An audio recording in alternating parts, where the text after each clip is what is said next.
Hello and welcome back. We will start Chapter 9 in this video with Section 9.1. And this chapter is, again, continuing on with the last chapter looking at hypothesis testing. But now we're going to be comparing two proportions or two means or two standard deviations at once. So we'll start, just like the last chapter, we'll start with proportions. We'll move on to a couple sections about means, and then one section about standard deviations. So let's say that we have two population proportions, say P1 and P2. We could want to compare them. We might ask if P1 is in fact equal to P2, if those populations are the same. Or if the proportions are the same, if one proportion is less than the other or greater than the other. And then we can test them using hypothesis testing. The method is pretty much identical. We just have to identify our test statistics. So if we're going to test whether or not two proportions are the same, we will have a little bit of notation that we'll have to use. So I'm going to say that P1 is going to be the proportion for the first population, and P2 is going to be the proportion for the second population. Maybe this is the number. Maybe this is the proportion of, let's say, men that have blue eyes, and maybe number 2 will be the proportion of women that have blue eyes, something like this. Now, in order to test whether or not P1 is equal to P2, P1 is less than or greater than P2, we'll need to collect some samples. And I'll use 1 to denote the first population and first sample, and a 2 to denote the second population and second sample. So N1 is just going to be the first sample size. X1 is going to be how many successes we have in our first sample. P1 hat, remember the hat means that we're looking at the sample proportion, and this is just going to be how many successes we had out of how big of the sample. And then Q hat is going to be the proportion of failures that we have. And so what we want to do is we want to estimate P1 as P1 hat, but maybe we got unlucky and we just got a bad P1 hat. So we can do the same thing with the second population. We collect a sample.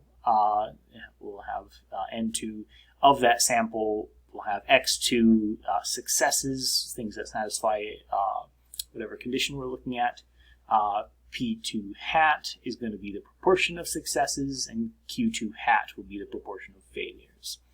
Now, in our test statistic, we will also need to have a pooled statistic. And this is going to be denoted P bar. And this is just how many total successes we had divided by the total sample size. So X1 is the number of successes in sample 1, X2 is the number of successes in sample 2, and we're dividing that by the size of sample 1 plus the size of sample 2. It's just the total number of successes divided by the total number of things in our sample. And then Q bar is just going to be the pooled statistic for how many failures we had in total. And this is going to be very important when we're looking at our test statistic. And before we really dive in there, there's a few things that we need to know. First of all, our samples have to be simple random samples. We can't be doing clustered sampling or stratified sampling. We need to know that these samples are truly simple and random, meaning that the distribution of the proportions will be normally distributed. And the samples have to be independent from one another. So it can't be that the samples were chosen in a way that affected one another, for instance, so they can't be paired up in any way when we're looking at individuals in sample 1 and sample 2. They can't be related in some way. They have to be completely independent from one another. And in order for normality to really hold, yes, we need it to be a simple random sample, but we also need at least 5 successes and 5 failures. And this prevents the proportions from being too small or too big. So those are our 3 requirements.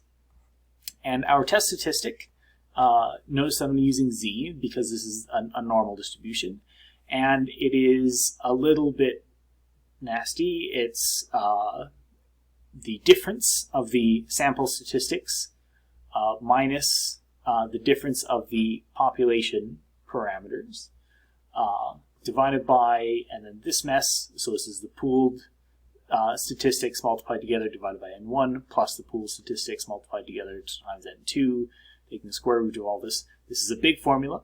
I will go through this essentially once and show you that is really easy to enter it into StatLab, StatCrunch, without having to use this formula. I'll use the formula once so that you can see it. And the only null hypothesis that we will be testing is whether or not P1 is in fact equal to P2. So this is just, so the null hypothesis, when something has to be equal to something else, well, the only things that we have are P1 and P2. So we're just going to say P1 is equal to P2 for our null hypothesis. So here is our example. We've got 2 quarters, and we flip them 100 times, and we're wondering, does quarter 1 land heads at a different rate than quarter 2? So for instance, quarter 1 out of 100 times we get, I think I wanted this to be 54, I apologize. Quarter 1 lands heads 49 times, and quarter 2 lands heads 54 times. So the question is are these different enough? Can we claim that the 2 quarters have different probabilities of landing heads? So we'll use a significance level of 0.1 rather than 0.05 and 0.01 because this testing whether or not quarters are going to be fair or unfair is maybe less important, so we don't care if we have a little bit more error in here. So we need to write down a few things. So we need to write down our claim, which is that the 2 quarters have different probabilities.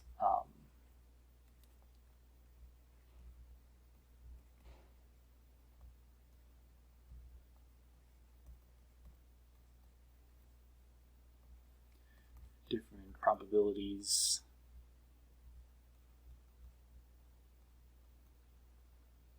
of landing heads.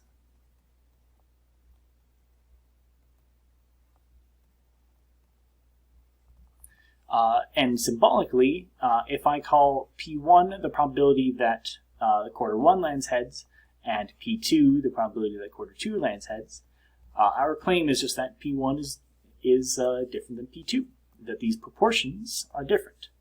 Our null and alternative hypotheses, the null hypothesis always has an equal sign in here, and it will just be that P1 is equal to P2. Our alternative hypothesis is going to be that P1 is not equal to P2.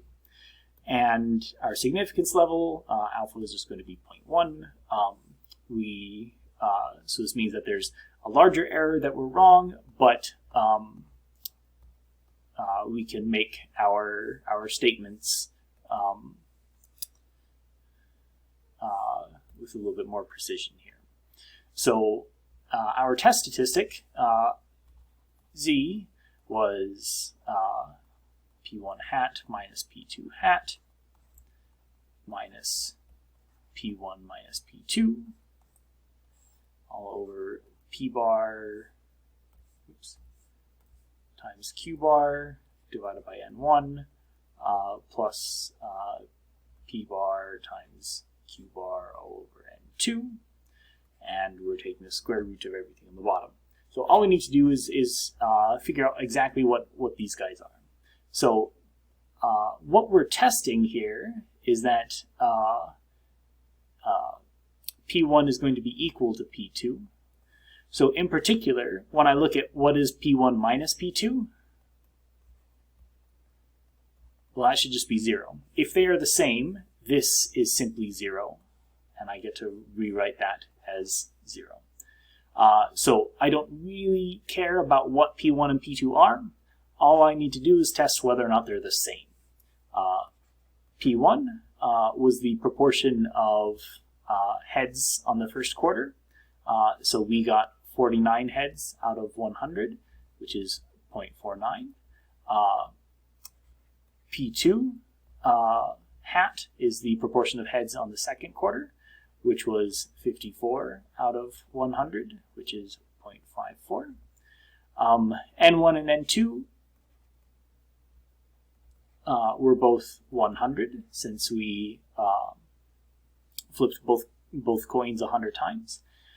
So P bar is the pool statistic. So how many total heads did we flip? Well, 49 on the first coin and 54 on the second. And how many times did we flip the coins? Well, 100 for the first coin, 100 for the second. So this is going to be 103 divided by 200, which is 0.515. Okay. So we have P bar, and we can also find Q bar. Oops, a little bit close, which is just the complement of this, which will be 0.485. So this is a lot of effort. We can plug these in and use a calculator, and what we get is negative 0.7074. So here is our test statistic. It is a z-value, so we are looking at a normal distribution. So let's come over to StatCrunch. We can come to our calculators and go to our normal distribution calculator. We are looking at a normal distribution. So this is our normal distribution. Right here in the middle is 0. And we have a z-score of negative 0.70074. So we're looking at the area beyond this. However, we should keep in mind that our alternative hypothesis is that P1 is not equal to P2. So it's not that P1 is greater than or P1 is less than, it's P1 is not equal to. So this is a two-tailed distribution. So not only do I have this score down here, but I also need to find the area up here. And our p-value is going to be the total area of both of the red regions, or I can just find the area of one and multiply it by 2. Again, because this is the two-tailed distribution, this is what will happen. So our mean of 0, standard deviation 1, this is our standard normal distribution. And we want the probability that x is going to be less than our test statistic, which is negative 0.7074. Okay, so the probability that we're less than negative 0.7074 is this number here, 0.239. I'll round that to 7. Oops. So our p-value is going to be 0.2397, but that's only on one side, and we need it on both sides, so we'll multiply that by 2 to get 0.4794, which is in fact bigger than alpha, because alpha was just 0.1. So we fail to reject.